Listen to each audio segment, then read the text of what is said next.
My fiancé said, "Stop introducing me as your future wife. It makes me look like I settled." I replied, "Good to know." That evening, I quietly removed my name from every guest list she had added me to. 2 days later, she walked into a brunch with her friends, and the moment she saw what was placed at her seat, she forgot how to breathe. I'm Owen, 33, and 3 days ago my fiancé told me that being engaged to me made her look like she'd settled for less. By the time she sat down at brunch with her friends and saw the envelope I'd arranged to have delivered, she realized that I'd decided not to be anyone's consolation prize anymore. I'd been with Andrea for almost 3 years, engaged for 5 months. We met at a work conference when I was 30 and she was 31. She worked in corporate law, I'm in finance. We hit it off immediately, same sense of humor, similar backgrounds, both wanted marriage and kids eventually.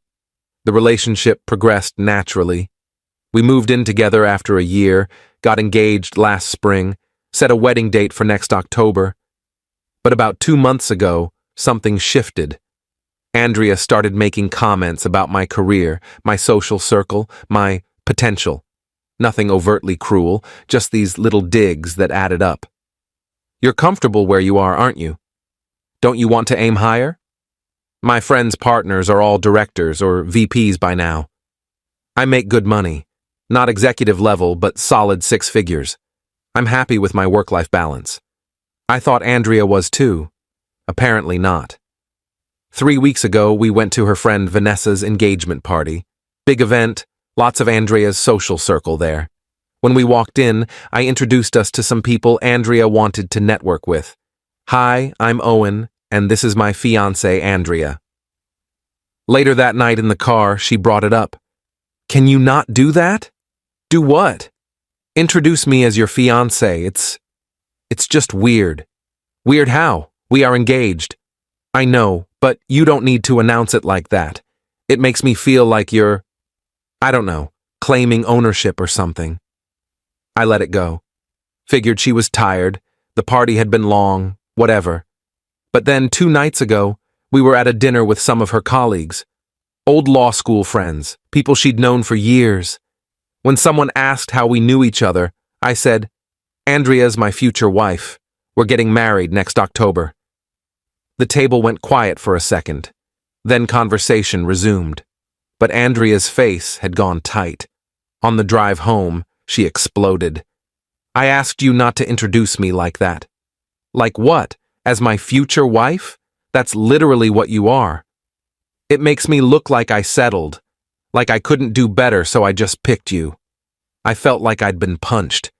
"You think marrying me makes you look like you settled?" "That's not what I meant." "That's exactly what you meant. You just said introducing you as my future wife makes you look like you settled. How else am I supposed to interpret that?" "You're twisting my words. I'm just saying you don't need to be so public about it. My friends are all marrying doctors, executives, entrepreneurs. And you're fine. You're good at what you do, but you're not ambitious like them. When you announce me as your fiancé, it highlights that. Highlights that you're marrying someone you consider beneath you." "I didn't say beneath me. You said I make you look like you settled." "Same thing." She went quiet. Didn't apologize, didn't take it back. Just said she was tired and went to bed. I sat in the living room for probably 2 hours thinking. Then I made some decisions. First, I pulled up every event Andrea had RSVP'd us for over the next few months. Her friend's wedding shower, a law firm gala, her college roommate's birthday party, several brunches and dinners. For all of them, she'd added me as her +1 without asking. Just assumed I'd come along as her accessory, her partner she was apparently embarrassed to claim. I went through each event and removed myself from the guest lists. Sent polite emails to hosts saying I wouldn't be able to attend, apologizing for the late notice. Some of them were Andrea's close friends who had my email from previous events. I kept the messages brief and professional. Then I did something else. I contacted Andrea's best friend, Melissa. We'd always gotten along well. I asked if she'd be willing to help me with something at this weekend's brunch, a group thing Andrea had planned with her inner circle. Melissa was hesitant until I explained what Andrea had said. Then she agreed immediately. The next morning, Friday, Andrea acted like nothing had happened. She was getting ready for work, talking about wedding planning, asking if I'd confirmed our RSVP for her friend Sarah's wedding shower that weekend. About that, I said. I canceled my RSVP. What? Why? Because you're embarrassed to introduce me as your fiancé. So I figured you'd rather go to these events solo. Avoid the whole settled thing. Owen, don't be ridiculous. I'm not being ridiculous. I'm respecting your wishes. You don't want people knowing you're marrying me because it makes you look bad. So go to your events alone. Problem solved. You're being childish. I'm being clear. You said what you said, I heard you. Now I'm acting accordingly. She stared at me. So you're just not coming to Sarah's shower? Or any of the other events you signed us up for? I went through the list last night, removed myself from everything. You can't just... I can, and I did. If you're embarrassed to be engaged to me, don't bring me. Simple. I left for work. She texted me throughout the day, first angry, then defensive, then trying to backtrack. I didn't mean it the way it sounded. You're overreacting. Can we please just talk about this? I responded once. I heard exactly what you meant. Enjoy your brunch Sunday. Update 1. Saturday. Andrea tried a different approach. She was apologetic, said she'd been stressed about work and hadn't meant to hurt me, said obviously she was proud to be marrying me, that I was misunderstanding her concerns. So you're not embarrassed to introduce me as your future husband? I asked. No, of course not. Then why did you say it makes you look like you settled? She couldn't answer that. Just kept saying I was taking it out of context, that she'd phrased it badly. The context was pretty clear, I said. You think I'm not impressive enough for your social circle. You think being engaged to me reflects poorly on you. That's not phrasing. That's how you actually feel. Owen, please. Are you going to the brunch tomorrow? Yes, but I want you to come. Please. Let's just show up together and move past this. I'm not going. You'll have to explain to your friends why I'm not there. What am I supposed to tell them? Tell them the truth. That you're embarrassed to be engaged to someone who makes you look like you settled. She didn't like that. We spent Saturday mostly in separate rooms. That evening, she asked one more time if I'd reconsider coming to the brunch. I said no. She went to bed frustrated. What Andrea didn't know was that I'd already coordinated with Melissa. The brunch was at a nice restaurant, one of those trendy, bottomless mimosa places Andrea's friend group loved. Melissa had arranged with the restaurant to have something delivered to Andrea's seat before everyone arrived, an envelope with Andrea's name on it. Inside the envelope was a letter I'd written, and a copy of our wedding venue cancellation confirmation. Sunday morning, Andrea got ready for brunch, asked me one last time if I was coming. I said no. She left around 10:30 a.m. I waited at the apartment. Around 11:15 a.m., my phone started ringing. Andrea. I didn't answer. She called 3 more times. Then Melissa texted me. She opened it. You should have seen her face. 15 minutes later, Andrea came home. She burst through the door, envelope in hand. What the hell is this? She demanded. It's exactly what it says. Cancellation confirmation for our wedding venue. You canceled our venue without talking to me? You told me marrying you makes you look like you settled. I decided to solve that problem. No wedding, no settling. Owen, you can't just cancel our wedding. I didn't cancel the wedding. I canceled the venue. But yeah, I'm canceling the wedding too. As of right now, we're not engaged anymore. She just stared at me. You're breaking up with me?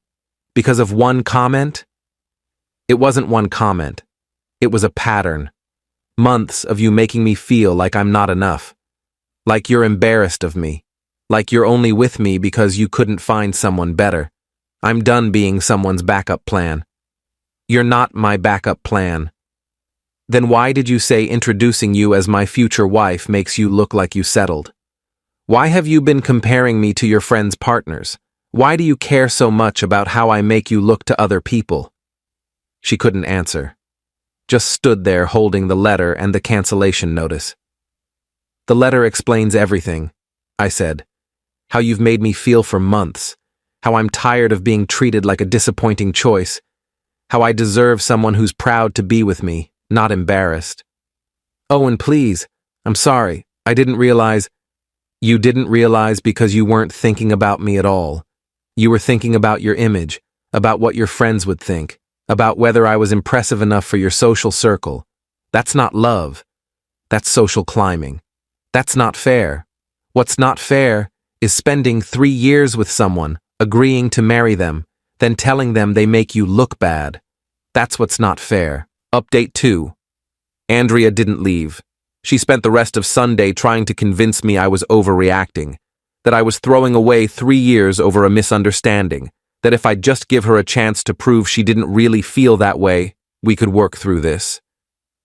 "How are you going to prove it?" I asked. "By introducing me to your friends? You already had that chance, multiple chances, and you made it clear you didn't want to. I'll do it now. I'll call everyone from Brunch, tell them you're my fiancé." "Don't bother. Melissa already told them. After you left the brunch in a panic, she explained to everyone what you'd said to me, about settling, about being embarrassed. Your friends know exactly why I ended things." Her face went white. "Melissa told them?" "I asked her to. You wanted to keep me hidden, make me your secret shame. I wanted your friends to know the truth about why the wedding's off. You humiliated me in front of my entire social circle. You humiliated me for months, called me unambitious, said I made you look bad, compared me to other people's partners. I just made sure your friends knew the real reason we're done." She tried for another hour to change my mind, cried, apologized, said she'd do anything, but I was done. I told her to pack a bag, stay somewhere else for a few days while we figured out living arrangements. She eventually left around 6 p.m., went to stay with her sister. Monday morning, I contacted a lawyer about untangling our finances. We'd combined some accounts, co-signed on the apartment lease. It was going to be messy, but necessary. Monday afternoon, Andrea's mother called me. "Owen, honey, what's going on? Andrea called us crying, saying you ended the engagement." "I did. Did she tell you why?" "She said you overreacted to something she said, that you're being unreasonable. She told me that being engaged to me makes her look like she settled, that introducing her as my future wife embarrasses her because I'm not impressive enough for her friends. Those are her words, not my interpretation." Silence. Then, "She said that to you?" "Multiple times, in different ways, for months." "Oh, Owen, I'm so sorry. That's not okay. That's not how you treat someone you love." "That's what I figured. Do you think there's any chance you two can work through this?" "No. I spent months feeling like I wasn't enough, like I was some disappointment she was stuck with. I'm not going back to that." "I understand. I'm sorry it ended this way. You've always been good to our family." We talked for a few more minutes. She said she'd talk to Andrea, try to make her understand what she'd done. I appreciated it, but didn't expect it to change anything. Update 3. It's been 3 weeks since the brunch. Andrea and I are in the process of separating everything. She found a new apartment, moves in next month. I'm keeping our current place since the lease is primarily in my name, and I can afford it solo. She's tried multiple times to reconcile, sent long texts about how she's realized she was wrong, that she took me for granted, that she's been in therapy working on her issues with image and validation.